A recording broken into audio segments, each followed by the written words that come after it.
Welcome and thank you for attending the State Chiropractic Examiners Stakeholder Meeting via webinar today. The date is July 17th, 2023, and the time is 2 p.m. Before we get started, we'd like to introduce the staff members from the Division of Professions and Occupations that are present. My name is Darcy Magnuson, and I'm a regulatory analyst with the division. I believe Yukon is on or will be joining us shortly. Yukon Morford is the program director for the board, and Maria Hernandez, who is the regulatory coordinator for the division. As many of you have been to DORA stakeholder meetings before, we would like to reiterate the importance of your comments today. DORA makes decisions every day that may affect your life and your business, so your input is vital in the rulemaking process. Throughout this process, our goal is to create regulations that clarify and explain legislation, ensure minimum competency to enter and continue to practice, and provide only what is absolutely necessary for consumer protection without creating unnecessary barriers to the marketplace. Your input will be part of the information that goes to the board as it considers adopting revisions to the rules. More specifically, today we will be discussing multiple proposed changes to the State Board of Chiropractic Examiners rules pursuant to the rule review mandated by Section 24.103.3 of the Colorado Revised Statutes. The purpose of the rule review was to assess the continuing need, appropriateness, and cost effectiveness of the rules to determine if they should be continued in their current form, modified, or repealed. This meeting is being recorded and will be posted on the board's website by the close of business tomorrow. As this stakeholder meeting is held solely by webinar, please raise your hand using the hand icon if you would like to speak, and we will unmute your line so you will be heard by everyone. Or you can type your comment in the question section and we will read it aloud.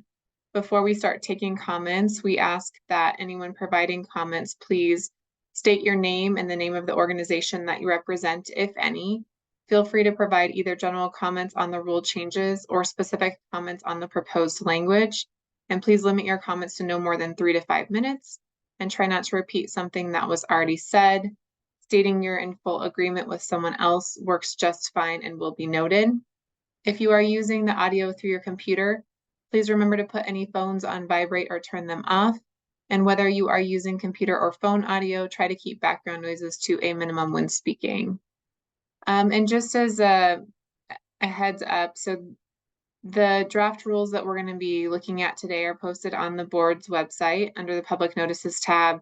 That's where you can find all of the information regarding rulemaking, which includes the recording from past stakeholder meetings, as well as the written comments that we have received so far. So as we receive those comments, we do update them and put them online, so you can always access them there. So with that being said, we will start taking feedback. And I show one hand is raised.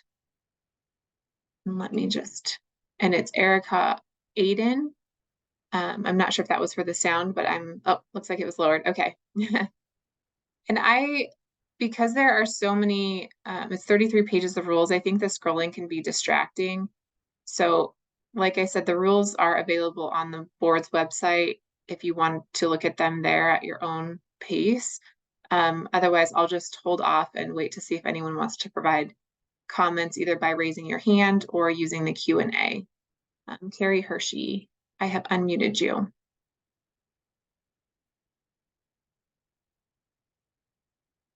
Thank you. Can you hear me? Yes.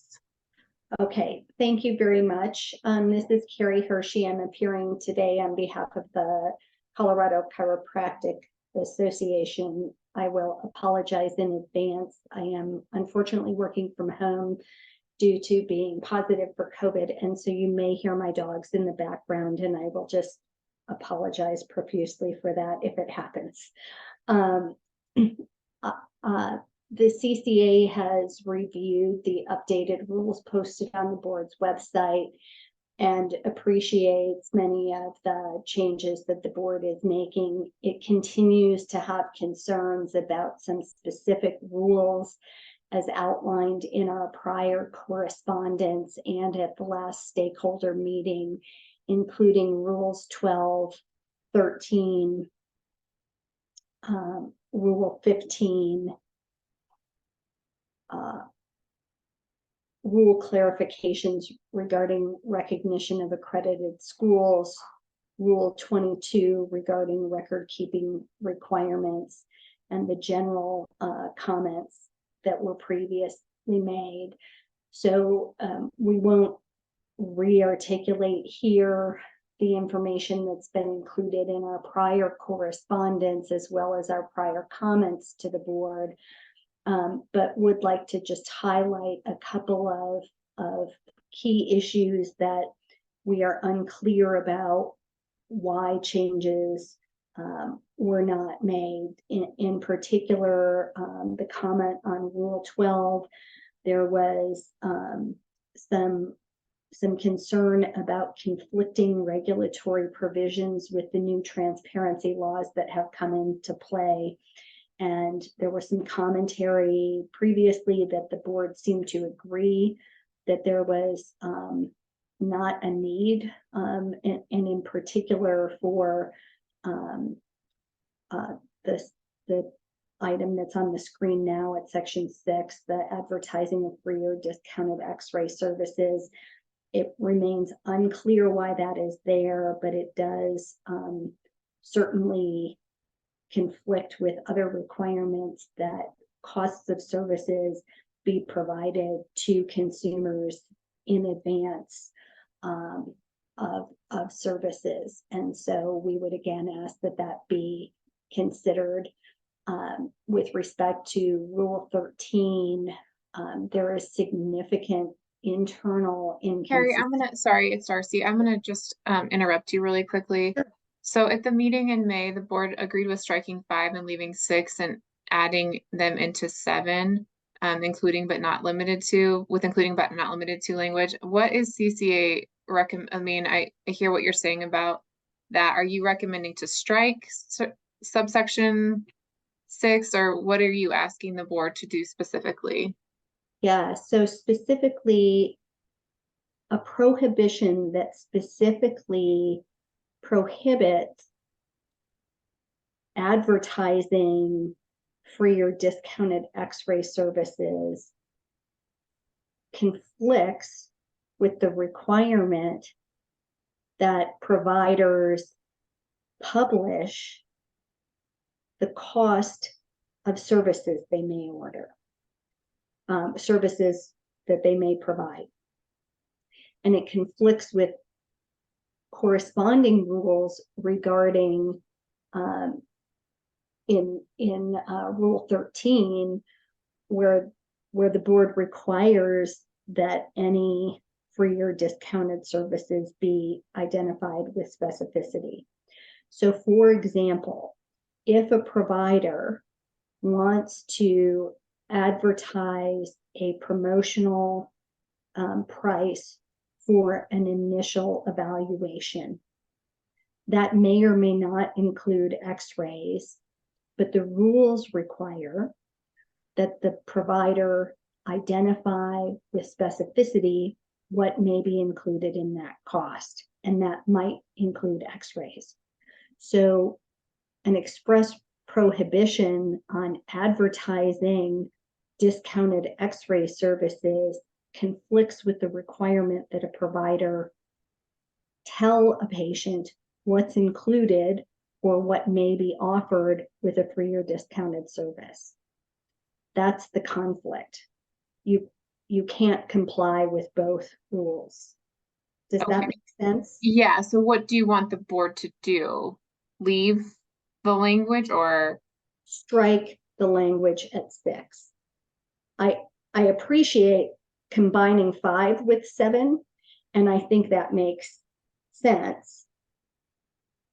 But having an express prohibition on advertising free or discounted x-ray services is inconsistent with other rules. So combining 5 and 7 is good, and striking 6 is required. Okay, that's helpful. Thank you. So the next piece was Rule 13, and Rule 13 again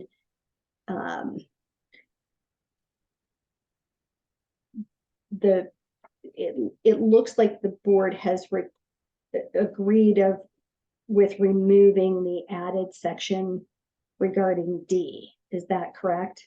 That is correct. Okay, so that's going to come out, but it doesn't look like that on your website. So we weren't sure if that was actually going to come out.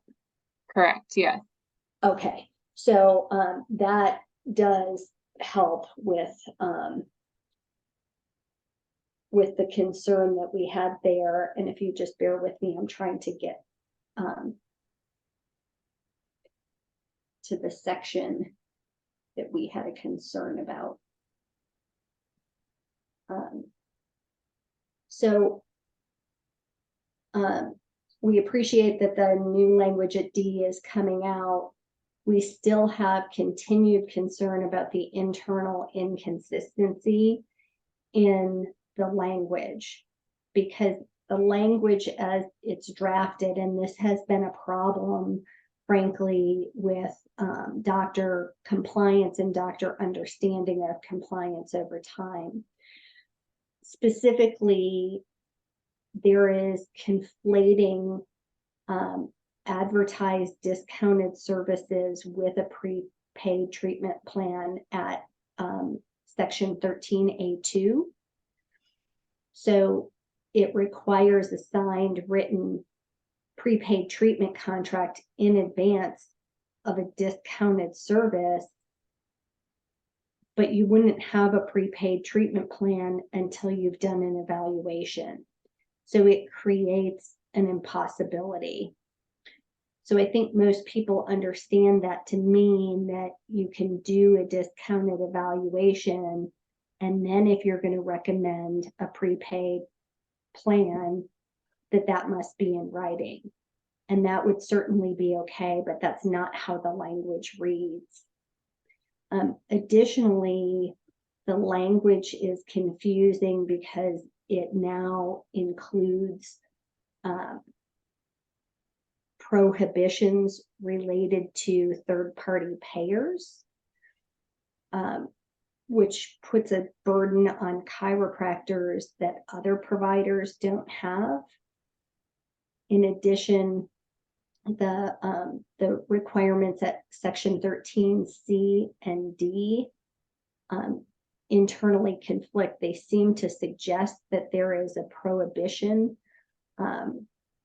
regarding discounted services as part of a prepaid package, but again, that conflicts with the other language that talks about prepaid packages. So the language of this rule is confusing. And so what I heard at the beginning of this meeting was that the intent of the rules, of course, is to clarify the requirements and the requirements of statute. And this doesn't do that. This simply makes it more confusing. And so in our prior written comments, we incorporated language that we thought was streamlined and did not conflict. And you're asking, so the language would remove subsection C and D and be replaced by the language that you proposed? So, okay, so I'm on, if we start at 13, there's 13A2, right? So 13A2, that language is internally inconsistent because it conflates the terms advertised discounted services with a prepaid treatment plan. You can't do a treatment plan until you've done an evaluation. And I think the rule recognizes that. So you can't have the signed written prepaid treatment contract that's referenced in rule 13A2 until you've done an evaluation. But 13A is talking about advertising discounted services.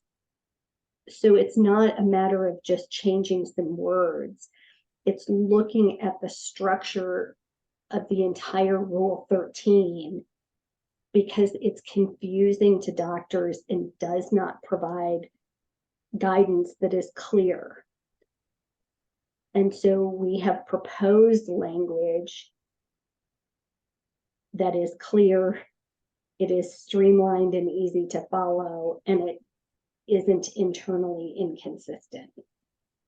And you're wanting to strike then the entire rule and use this language. Correct. Okay.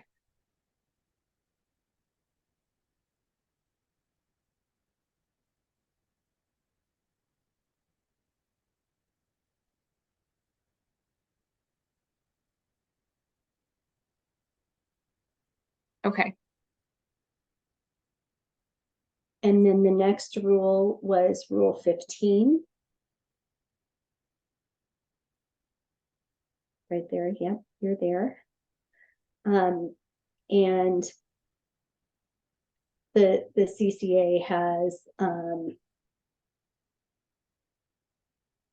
has expressed concern about whether this provides any guidance at all to doctors because it appears to be the board will make a decision about something within its sole discretion, apparently on a case-by-case basis, which is inconsistent with the requirements for rulemaking. And so the rule doesn't provide clarity, it does just the opposite. Okay. And what are you asking the board to do?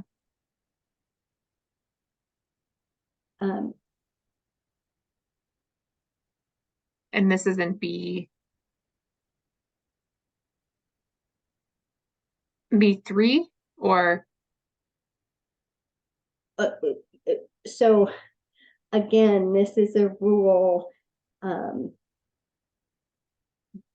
that corrects a problem that doesn't exist. The Colorado common law provides a full body of case law on the requirements for informed consent. That body of case law governs doctors in terms of what is required for consent. No other board, healthcare board, has a rule like this. And what this rule does is essentially say the board has unfettered discretion, can consider these various elements, but will decide if something is unproven and requires consent or not, which doesn't provide clarity to doctors about what needs to have a specific consent. So the CCA's comment is that this rule is unnecessary. And again, going back to the comments with respect to the purpose of the rules are to be only those that are necessary without creating unnecessary barriers and to provide clarification. This rule doesn't do that. What the rule does, as a practical matter, will require doctors to have a blanket consent, which then becomes a meaningless catch-all. okay. And when you're saying rule, you're talking about all of Rule 1.15. Correct. Okay, so the recommendation would be to strike Rule 1.15 in its entirety. Correct. And Okay. rely on the common law.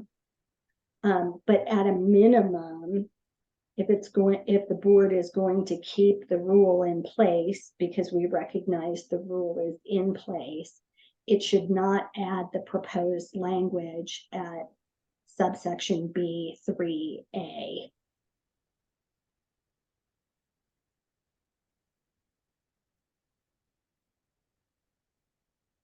Okay.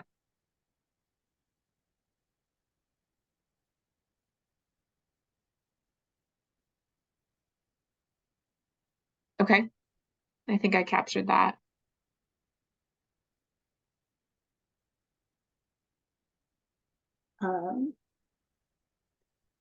So there's another kind of generalized comment, and it comes up in one of the later rules about continuing education or accredited schools. And there's reference to both Council on Chiropractic Education and also the NVCE. And in a prior iteration of rulemaking, I think there was discussion about removing specific reference to different organizations. And I think that was part of the CLEAR initiative in terms of not endorsing any particular organization or accrediting body. So that's a general rule. And then the next comment relates to Rule 22. And did you submit that one before, Carrie? Just wanted to make sure. Or is that a new comment?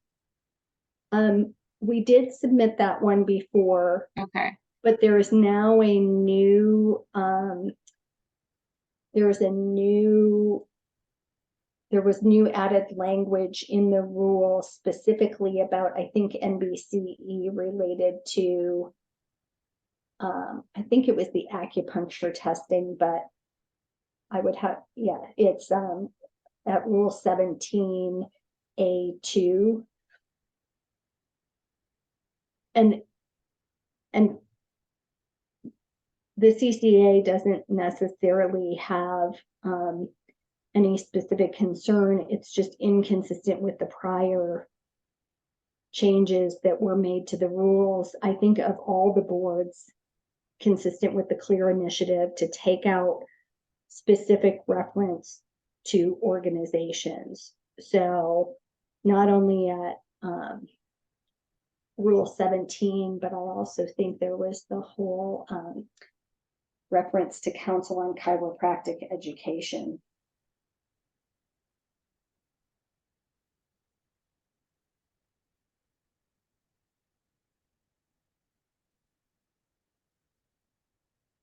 Does that make sense? Yes. And that's Council on Chiropractic Education. Yeah, that's at Rule 8, for example, on the Electrotherapy Authority. It specifically references Council on Chiropractic Education. Whereas if you just have a board approved program, it doesn't identify any specific entity. Okay. Okay. And again, I just think there were rule changes previously that took all those out. So now I'm seeing them again, and I'm not sure if that's just an oversight or if it's intentional. Okay. So now to Rule 22, our comments remain on that, and it looks like additional language has now been added that makes the rule even more onerous. So again, no other healthcare entity has a rule similar to Rule 22 with respect to record keeping requirements. The detail in this rule creates problems because it doesn't make sense for certain type of care. For example, if somebody consults with a chiropractor about nutritional advice, you don't necessarily need orthopedic testing, but the rule requires orthopedic testing on a first visit. Additionally, the added language about the past medical, surgical, and medication history may be inconsistent with the scope of services that somebody is coming to the chiropractor for. And generally, a record needs to be under common law and standards of care record needs to be appropriate for the visit. And so if you default to the standard, that allows for the flexibility that is inherent in healthcare practice.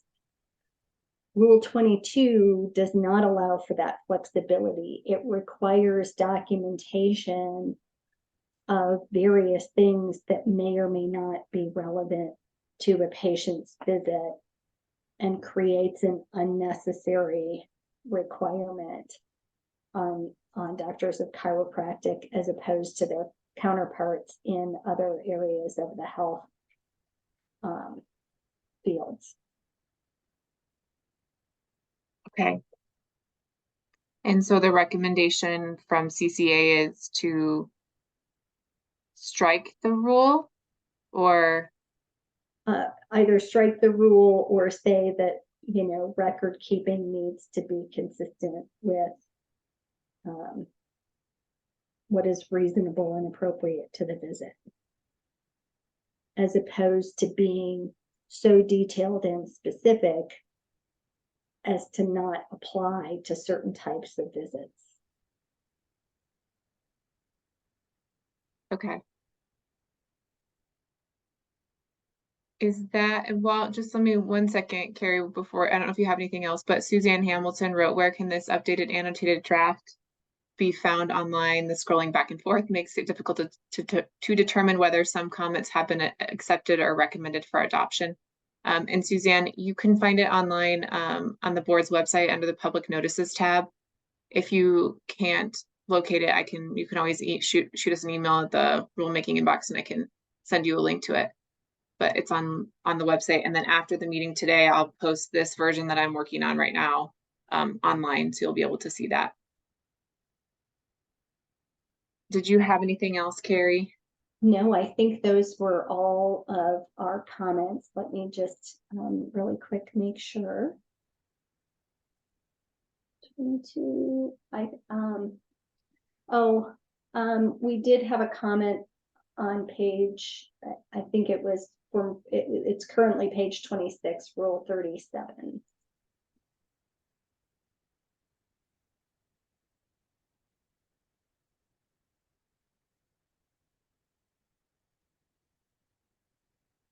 Oh, wait, yep. I think the numbering got off. So I will, Which was the title? You've got it. Yep, you've got it right there. Yep. And that's just consistent with the comments I just made on the Council on Chiropractic Education. Okay. So that was it. We've covered everything. Thank you. Great, thank you. Does anyone else have any comments? Hold on, I'm going to place you back on mute, Carrie, but you can raise your hand again. And Suzanne Hamilton, I have unmuted you. Thank you, Darcy. And I'm sorry if I'm missing this, but the draft that is online under those meeting notices, for example, if you'll please go to Rule 1.9, it's on page 5. I work with the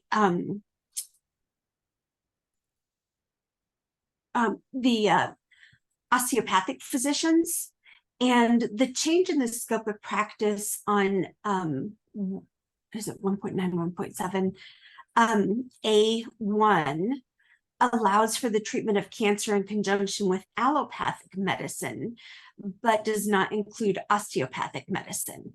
And we submitted this. I did directly in writing, and then we also joined with numerous other comments with other physician organizations. And I'm just trying to understand if those comments have not been incorporated or if they have been rejected. And that's why they're not showing here. So let me double check, Suzanne, to make sure that we received them. They're part of the written comments online. Okay. Okay. It may not have added them specifically, in. okay, That could have they're been later. page 10, and then they begin again on page 13 of the public comments. Okay. And so let me just add a comment in here today so that it's flagged. I have too many screens open. I lost I was doing it. Okay, let me. Okay, here it is, Suzanne. I think, is that the one? Yes. Okay. So it's there. It doesn't look like, at least from my notes, that the board discussed, I can't recall if they did at the meeting in May. But let me delete this one. So they're there. The board just needs to decide whether to add osteopathic. And I see that Carrie Hershey agrees with adding osteopathic. Okay. So And we'll then, make sure that they discuss that next week. okay. And then again, the joint letter by several different specialty societies begins, I guess the introductory email begins on page 12 of your written comments and runs through 15. So if the board can just take a look at those, we would appreciate it.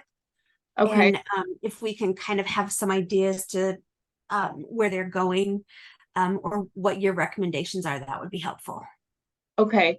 Is there anything else from the letter? Because they will get those comments. Is there anything else from the letter that you want to flag as a side comment in the rules when they're having their discussion? Oh my gosh. I took care of that osteopathic piece, and then legal counsel jumped in on the rest. And Okay. I'm not a lawyer. I would just leave it up to you all and the board to review, if you would please. Okay. That sounds good. Thank you. Thank you.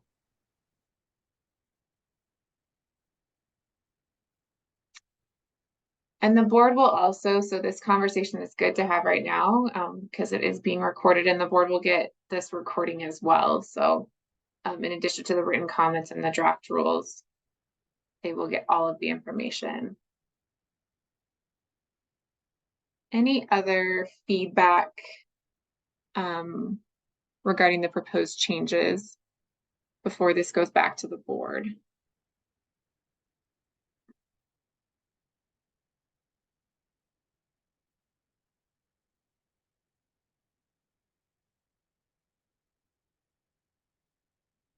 All right.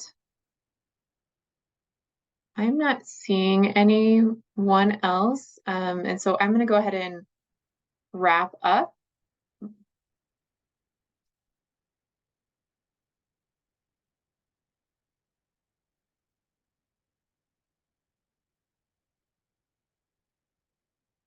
Thank you for participating in today's meeting.